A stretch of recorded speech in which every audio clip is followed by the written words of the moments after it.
नमस्कार। जजमेंट समझिए माला दीक्षित से कार्यक्रम में आपका स्वागत है।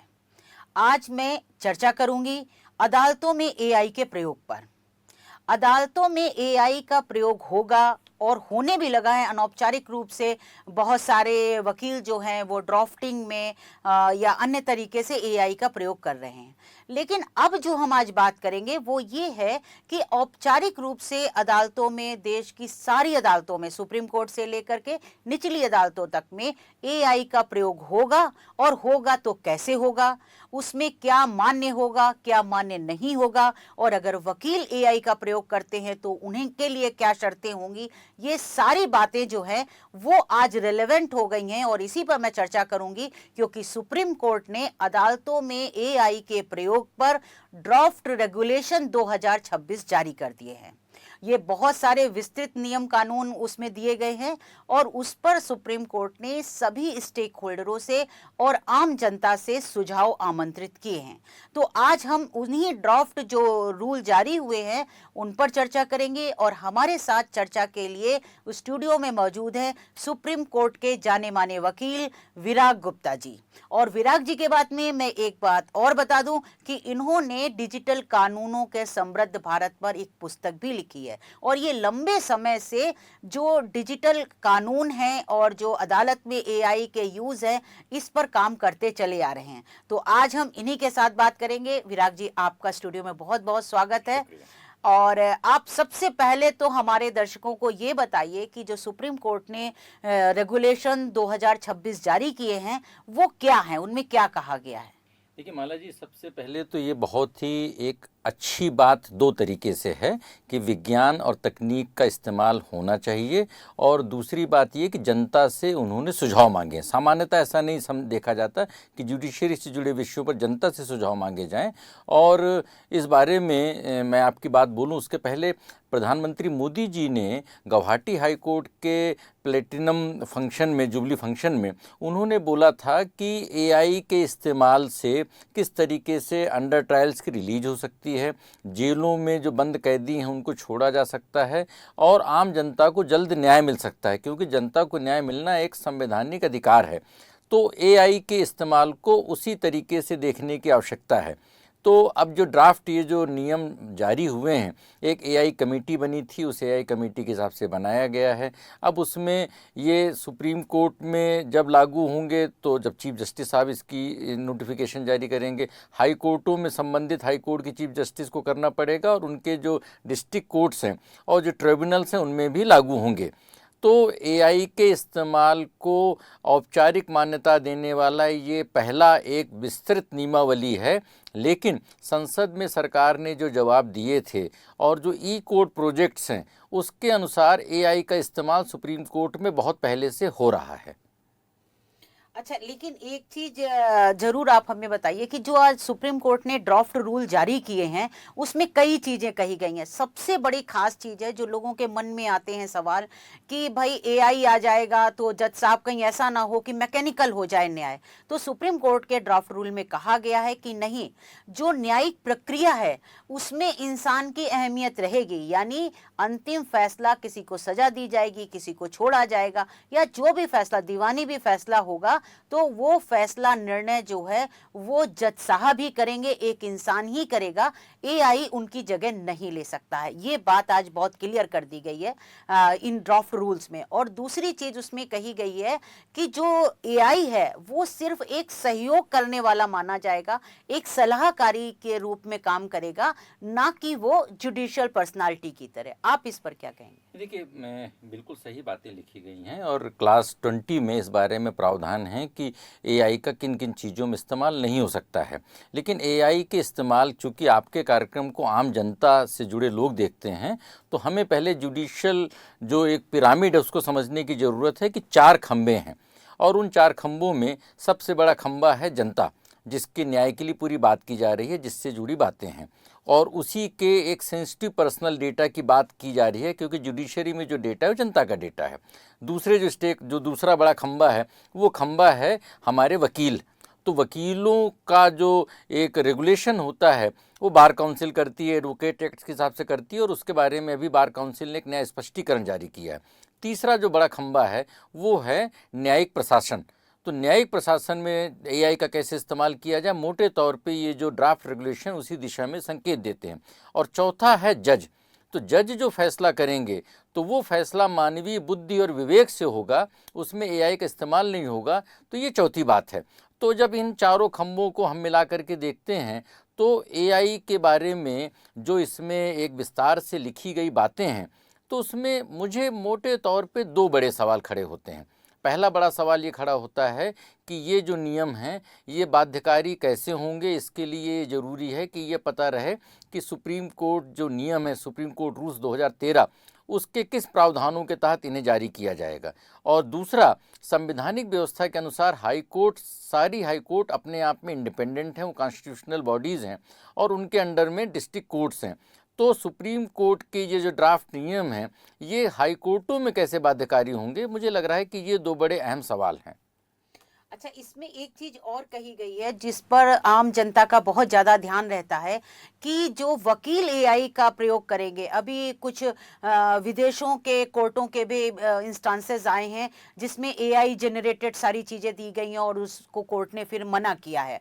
आपको भी पता होगा कई देशों के ये ऐसे आए हैं। तो इसको लेकर के जनता बहुत चिंतित रहती है कि ये कहीं ऐसा ना हो जाए कि एक भ्रम की स्थिति, अस्पष्टता की स्थिति आ जाए। हालांकि इनमें रूल्स में ये कहा गया है कि अगर कोई वकील अपने एविडेंस तैयार करने में, अपनी दलीलें तैयार करने में एआई का उपयोग करता है तो उनको अदालत को इस बात के लिए सूचित करना पड़ेगा, बताना पड़ेगा कि उन्होंने ये चीजें एआई से जनरेट की हैं। तो इसमें हमें लगता है शायद साइटेशन वगैरह की भी बातें आती होंगी। आप इस चीज को कैसे देख रहे हैं? देखिए, कई सारे हाई कोर्ट में, सुप्रीम कोर्ट में पिछले कुछ सालों में ऐसे मामले आए हैं जहां पर कि एआई का गलत इस्तेमाल किया गया और उसमें बहुत ज़्यादा एक शर्मिंदगी की भी स्थिति बनी है।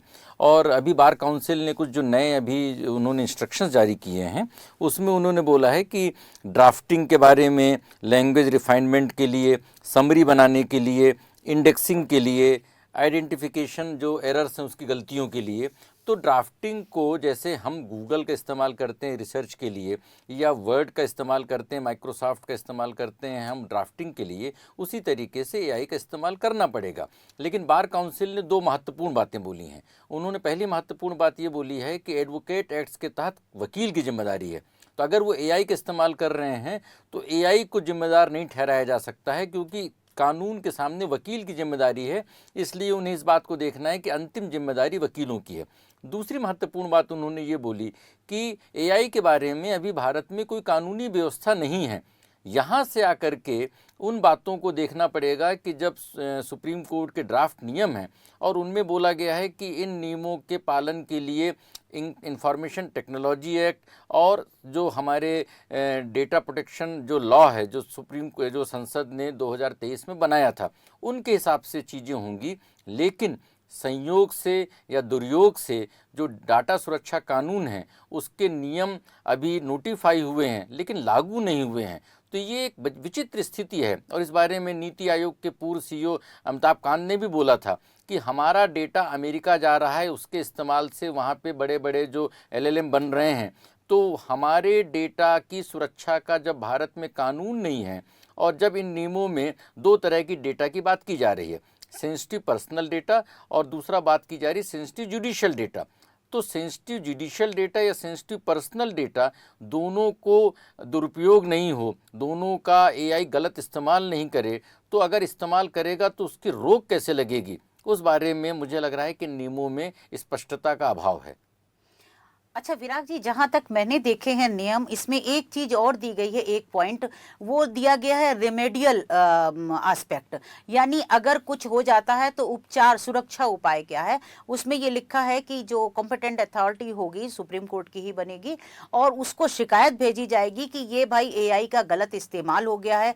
उसका पूरा प्रोसीजर तैयार किया जा रहा है, उसमें शिकायत जाएगी, उसका जांचा जाएगा और उसके बाद ये भी हो सकता है जो ड्राफ्ट रूल में लिखा है कि वो तुरंत से एआई का उस संबंध में या किसी एक सेक्टर में किसी चीज में उसका प्रतिबंधित कर दे कि इसका उपयोग नहीं होगा। तो ये एक रेमेडियल फैक्टर भी है उसमें। तो अगर जैसे सुप्रीम कोर्ट ने सुझाव मांगे हैं और पूछा है कि आप अपना स्टेक होल्डर्स का मतलब है सीधे सीधे वकीलों से और आम जनता से मांगे, तो आपसे अगर सुझाव इस पर मांगा जाए तो आप क्या सुझाव देंगे कि क्या किया जाना चाहिए? देखिए माला जी, आप उस समय आपने रिपोर्ट किया था 2012-13 में केएन गोविंदाचार्य मामले में दिल्ली हाई कोर्ट ने आदेश दिया था और पहली बार डिजिटल टेक कंपनियों में शिकायत निवारण तंत्र चालू हुआ था आईटी इंटरमीडिएट रूल्स के तहत। तो जो एआई प्लेटफॉर्म हैं वो एआई प्लेटफॉर्म भी आईटी एक्ट के तहत इंटरमीडिएट ही माने जाएंगे। तो जब हम शिकायत निवारण की बात करते हैं तो इन कंपनियों की जवाबदेही, दुर्भाग्य से उसके 13 साल बाद भी आज भी हम टेक कंपनियों पर शिकायत निवारण के नियम लागू नहीं कर पा रहे हैं, क्योंकि ये विदेशी कंपनियां हैं और एआई के जितने प्लेटफॉर्म हैं वो विदेशी प्लेटफॉर्म है। जैसे पंजाब हरियाणा हाई कोर्ट ने अभी जो उन्होंने आदेश दिया था अप्रैल में, और उसमें उन्होंने बोला था कि ये चैट जीपीटी से लेके मेटा से लेकर के सारी चीज़ों का इस्तेमाल नहीं किया जा सकता और डिस्ट्रिक्ट कोर्ट को उन्होंने इंस्ट्रक्शंस दिए थे। तो प्रश्न ये है, क्योंकि मैं दो बड़े महत्वपूर्ण मामलों में जुड़ा रहा हूँ, एक महत्वपूर्ण मामला था जहाँ पर कि टेक कंपनियों में शिकायत निवारण और दूसरा था ऑनलाइन सुनवाई। और जब ऑनलाइन सुनवाई का जस्टिस दीपक मिश्रा साहब के सामने जब मैटर आया था और उस समय हमने बोला था कि ये ऑनलाइन जो सुनवाई की बजाय उसकी ट्रांसक्रिप्ट रिकॉर्ड करने का सिस्टम होना चाहिए, जिससे कि डिस्ट्रिक्ट कोर्ट में लोगों को फ़ायदा पहुँचे। अब कई हाई कोर्टों में including Madhya Pradesh high court में भी ये बात आई कि किस तरीके से ऑनलाइन जो सुनवाई के वीडियो का दुरुपयोग हो रहा है।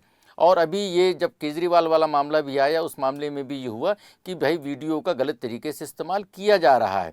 इसमें सुप्रीम कोर्ट के सामने जब हमने मैटर को किया तो जस्टिस चंद्रचूड़ साहब की बेंच थी और उन्होंने बोला कि 2 साल के भीतर भारत का सुप्रीम कोर्ट का अपना खुद का एक प्लेटफॉर्म होगा, स्वदेशी प्लेटफॉर्म होगा, और अभी तक वो प्लेटफॉर्म नहीं आया। तो प्रश्न इस बात का है कि जब हम एआई का इस्तेमाल करेंगे और ये विदेशी कंपनियां हैं, तो उन एआई में अगर दुरुपयोग हुआ या कोई भी बात हुई तो उनका भारत में शिकायत निवारण तंत्र नहीं है, तो हम कैसे करेंगे? और एआई की दुनिया में मिनटों में बहुत ज़्यादा अगर interference with administration of justice हुआ, न्यायिक प्रक्रिया के साथ हस्तक्षेप हुआ, तो उस पर कैसे रोक लगेगी? मुझे लग रहा है कि इसके बारे में, इसीलिए मेरा सुझाव भी है कि इसको चरणबद्ध तरीके से लागू किया जाए, जिससे कि ऐसा ना हो कि पूरी न्यायिक प्रक्रिया एआई के दुष्प्रभाव में आकर के कहीं उसमें हम बहुत ज़्यादा नुकसान कर बैठें। तो किस तरीके के चरणबद्ध तरीके से आपके हिसाब से कैसे उसके स्टेजेस तय होनी चाहिए? क्या पहले सिर्फ एडमिनिस्ट्रेशन के लेवल पे ही लागू हो और जो जुडिशियल सिस्टम है उसमें ना है? एडमिनिस्ट्रेशन का मतलब मेरा ऐसा है कि जैसे कॉज लिस्ट तैयार करना या केसों की छटाई करना कि कौन से केस महत्वपूर्ण है, पहले सुनने चाहिए, कब डेट लगनी चाहिए, वो तो अभी भी कंप्यूटराइज्ड होता है मेरे हिसाब से। तो आप किस तरीके के चरणबद्ध तरीके से इसको लागू करने के बारे में? देखिए, जो ई कोर्ट प्रोजेक्ट है उसमें संसद में जो सरकार ने जवाब दिया था उसमें उन्होंने बोला था कि इनका इस्तेमाल पहले से हो रहा है, transcription of oral arguments, translation of judgments, identification of defects, legal research और मेटा डेटा एक्सट्रैक्शन। अब इसको जो 4 तरीके से एआई का इस्तेमाल करने की ज़रूरत है। पहली सबसे बड़ी ज़रूरत है, सुप्रीम कोर्ट ने जनवरी में एक सर्कुलर इशू किया था और उस सर्कुलर के हिसाब से 3 पेज में अपनी समरी दे करके और आधा घंटे 1 घंटे के भीतर आर्गूमेंट करना चाहिए, जिससे कि जुडिशियल जो न्याय समय है उसकी एक बचत हो सके, और अमेरिका में ऐसा होता है। तो एआई के माध्यम से एक ये डिसाइड किया जा सकता है कि किस विषय में कितनी देर तक, क्या उसका बगैर समरी दिए उस विषय पर बहस नहीं होनी चाहिए, ये एक बात है। दूसरी बात, जो एक जुड़े हुए मामले हैं, जैसे चेक बाउंसिंग के मामले हैं, ट्रैफिक चालान के मामले हैं, उन मामलों में उनको एक समूहबद्ध तरीके से उनका जल्दी फैसला हो सकता है। और इस बारे में भी एक बात ये, मैंने सुप्रीम कोर्ट रूल्स में जो 2019-20 में बदलाव हुए थे, हमने बोला था कि हाई कोर्ट के चीफ जस्टिस सुप्रीम कोर्ट के जज बन के जाते हैं और डिस्ट्रिक्ट कोर्ट का जज भी सिंगल अकेले बैठ करके फांसी की सज़ा दे सकते हैं। तो सुप्रीम कोर्ट में सिंगल जजों को ज़्यादा अधिकार मिलने चाहिए, जो जैसे ट्रांसफ़र पिटीशंस के मैटर हैं, बेल एप्लीकेशंस के, बेल के मैटर्स हैं और 7 साल से कम की सज़ा के मैटर है, उनको एआई के बेसिस पर उनका निपटारा होना चाहिए। तीसरी जो ज़रूरी बात है कि जेलों में बंद जो कैदी हैं उनमें से अधिकांश लोग इसलिए बंद नहीं हैं कि बड़े अपराधी हैं, वो इसलिए बंद हैं क्योंकि उनके पास महंगे और बड़े वकील नहीं हैं। और सुप्रीम कोर्ट के बहुत सारे जो जजमेंट्स हैं जिनके हिसाब से उनकी रिहाई होनी चाहिए, और जिस बारे में राष्ट्रपति महोदया ने और प्रधानमंत्री और विधि मंत्री सभी ने चिंता जाहिर की है, तो सुप्रीम कोर्ट के उन सारे जजमेंट्स को एक तरीके से करके और उन कैदियों का निर्धारण होना चाहिए जिनको छूटना है। और जो चौथी सबसे ज़रूरी बात यह है कि पहले पुराने मुकदमों का निर्धारण हो और उसके बाद फिर नए मुकदमों की सुनवाई हो, जिससे कि 30-30, 40-40 साल से जो मुकदमे लंबित हैं उस मर्ज से हमको मुक्ति मिल सके। तो इन चरणबद्ध तरीके से, और उसमें सबसे महत्वपूर्ण बात जो याद रखनी है कि जुडिशरी के पास जो पूरा डेटा है वो लोगों का एक निजी तरीके का डेटा है। एआई की जो पूरी व्यवस्था है वो डेटा के इस्तेमाल पर आधारित है। तो ऐसा ना हो कि हम district court, high court, supreme court का पूरा डेटा हम एआई के हवाले कर दें और उसके बाद फिर हमारे पास डेटा सुरक्षा कानून नहीं है, तो हमारा जुडिशियल सिस्टम एआई कंपनियां हाईजैक नहीं कर लें। ये सबसे महत्वपूर्ण बात है, इसलिए चरणबद्ध तरीके से एआई का इस्तेमाल होना चाहिए। ठीक कहा आपने, बहुत सही बात है कि चरणबद्ध तरीके से होना चाहिए। लेकिन जो ये ड्राफ्ट रूल जारी हुए हैं, इसको क्या हम ऐसे नहीं देखेंगे कि अब जो एआई का प्रयोग अदालतों में होगा उसे एक कानूनी जामा पहनाए जाने का ये प्रोसेस है, प्रक्रिया शुरू हुई है। तो आप इस सारी प्रक्रिया जो शुरुआत हुई है उसको कैसे देखते हैं और उसका भविष्य क्या देखते हैं आप? नहीं, मैं इसको बहुत ही सही तरीके से नहीं देखता हूँ, क्योंकि 2-3 इसमें विसंगतियाँ हैं। पहली विसंगति ये है कि इस पूरे ड्राफ्ट रूल्स में कहीं भी, क्योंकि कभी भी कोई भी नियम कानून बनता है उसके पीछे एक अथॉरिटी होती है। इस पूरे नियम में कहीं भी नहीं लिखा कि किस कानून के किस नियम, उसमें ना ही संविधान का कोई एक आर्टिकल लिखा हुआ है, ना सुप्रीम कोर्ट रूल्स लिखे गए हैं। तो इनके पीछे अथॉरिटी क्या है ये नहीं पता है। दूसरी बात, कई सारे हाई कोर्ट ने एआई के इस्तेमाल पर प्रतिबंध लगाया है, और हाई कोर्ट के जो आदेश होते हैं उस हाई कोर्ट में वो बाइंडिंग होते हैं, और जो कानून के जानकार लोग हैं वो समझते हैं कि सुप्रीम कोर्ट के प्रशासनिक आदेशों पर सुप्रीम कोर्ट के न्यायिक आदेश ज़्यादा उनकी महत्व उनका होता है। तो प्रश्न इस बात का है कि जो ये सुप्रीम कोर्ट के जो नियम हैं, इन नियमों को हाई कोर्टों में कैसे लागू किया जाएगा, क्योंकि सुप्रीम कोर्ट का अगर न्यायिक आदेश है तो आर्टिकल 141 के तहत पूरे देश में बाध्यकारी है। लेकिन ये जो प्रशासनिक स्तर पर नियम बनाए जा रहे हैं उन्हें कैसे बाध्यकारी बनाया जाएगा, और अगर इस तरीके से नियम बना करके पूरे भारत में एक तरीके की व्यवस्था बनाई जा सकती है, तो फिर हम ऑल इंडिया जुडिशियल सर्विसेज के लिए इस तरह की बातें क्यों नहीं करते हैं, जिससे कि लोगों को, अगर हमें ये लगता है कि एआई के इस्तेमाल को एक केंद्रीकृत तरीके से बढ़ाया जा सकता है, तो एक देश एक कागज़, जैसे A4 कागज़ की हमने एक शुरुआत की थी, या ऑल इंडिया जुडिशियल सर्विसेज, या कैदियों की रिहाई, तो केंद्रीकृत तरीके से हमारा पूरा जो सिस्टम होना चाहिए दो बातों पे होना चाहिए। जो एक महात्मा गांधी ने बोला था कि हम जब भी हमारे पास ये संकट आए कि देखें कि ये चीज़ पंक्ति में खड़े हुए आथी व्यक्ति के लिए, वो जो ताबीज़ उन्होंने बताया था, ये उसके लिए फ़ायदेमंद है कि नहीं है। तो एआई का इस्तेमाल हो या टेक्नोलॉजी का इस्तेमाल हो या किसी भी बात का इस्तेमाल हो, उसके पीछे उद्देश्य होना चाहिए कि क्या लोगों को न्याय मिलेगा। और दूसरा, जो सुप्रीम कोर्ट, हाई कोर्ट और जजों की जो सार्वभौमिकता है और जो मैजेस्टी ऑफ लॉ है, क्या वो सर्वोपरि रहेगी, या टेक्नोलॉजी के आगे कहीं हमारी न्यायिक संप्रभुता तो कंप्रोमाइज़ नहीं हो रही, जैसा कि ऑनलाइन हियरिंग के समय में फेक वीडियो के प्रसारण से देखा जा रहा है। तो 2-3 बातों की जो प्रिकॉशन है उसको लेकर के ही फिर एआई के इस्तेमाल को बढ़ाने की ज़रूरत है। चलिए, आपने विराग जी बहुत अच्छी तरीके से चीज़ें समझाई हैं कि कैसे ये नई तकनीक जो आएगी वो अदालत के लिए अच्छी चीज़ तो है, लेकिन कहीं ना कहीं कुछ भ्रांतियां हैं, कुछ कन्फ्यूज़न है, उनको भी पहले दुरुस्त कर लेने की ज़रूरत होगी और तब इन नियमों को लागू किया जाए, ताकि किसी के साथ न्याय की जगह अन्याय ना हो जाए। ये आपने बहुत सही बताया। लेकिन एक अच्छी पहल, एक अच्छी शुरुआत हुई है, और एक कानूनी जामा पहनाने का जो प्रयास किया जा रहा है रूल रेगुलेशन का, और मुझे लगता है कि सुप्रीम कोर्ट ने जो ये ड्राफ्ट रूल जारी किए हैं, इसके बाद जो कमेटी बनेगी उसमें सुप्रीम कोर्ट के जजेस भी होंगे, आईटी मिनिस्ट्री के सेक्रेटरी वगैरह भी होंगे, तो शायद लास्ट में एक अधिसूचना जारी होगी और उसके बाद ही ये नियम कानून लागू किए जाएंगे। लेकिन जो आपने कंसर्न जताया है कि जो जुडिशियल ऑर्डर हैं उसको ये एडमिनिस्ट्रेटिव ऑर्डर कैसे ओवर रूल करेंगे, तो मुझे लगता है कि ये बात शायद माननीय न्यायाधीशों को भी जरूर समझ में आती है, वो इसका भी कोई हल निकालेंगे, लेकिन जो आपकी चिंताएं हैं वो भी कहीं ना कहीं जायज़ है। और अभी ये रूल ड्राफ्ट हैं, हम उम्मीद करते हैं कि आप भी सुझाव देंगे सुप्रीम कोर्ट को, और जितने भी लोगों के मन में किसी भी तरीके की कोई शंका या कोई सुझाव है तो वो निश्चित तौर पर सुप्रीम कोर्ट की वेबसाइट में अपने देंगे। और आप कुछ और भी कहना चाह रहे हैं मैं विराग कहना जी? चाह रहा हूँ कि जो सुप्रीम कोर्ट की जो जुडिशियल रिपोर्टिंग होती है, आप सबसे अनुभवी और योग्य संपादकों पत्रकारों में हैं, तो मैं मान के चल रहा हूँ कि जो ये आप कार्यक्रम बना रही हैं, इनको एक न्यायिक व्यवस्था सुझावों के तौर पर ले, जिससे कि हम सबसे बेहतरीन व्यवस्था को बना सकें। चलिए, ये तो आपका बड़प्पन है। आपने कहा, आपने अमूल्य यहाँ पर विचार रखे हैं अपने, और आपका विश्लेषण, क्योंकि आप उस लाइन की दक्षता रखते हैं, आपने टेक्नोलॉजी पे बहुत काम किया है, पुस्तक भी लिखी है, तो इसलिए आपके सुझाव बहुत महत्वपूर्ण है। और हम उम्मीद करते हैं कि जब ये रूल, अभी ड्राफ्ट रूल है, जब ये फाइनल होंगे तो इन सब पहलुओं पर भी विचार किया जाएगा।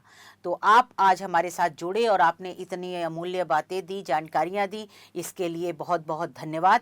तो फिर कुछ इसी तरीके का खास होगा तो हम फिर आपके साथ जुड़ेंगे और आपको उससे अवगत कराएंगे। Thank you. धन्यवाद।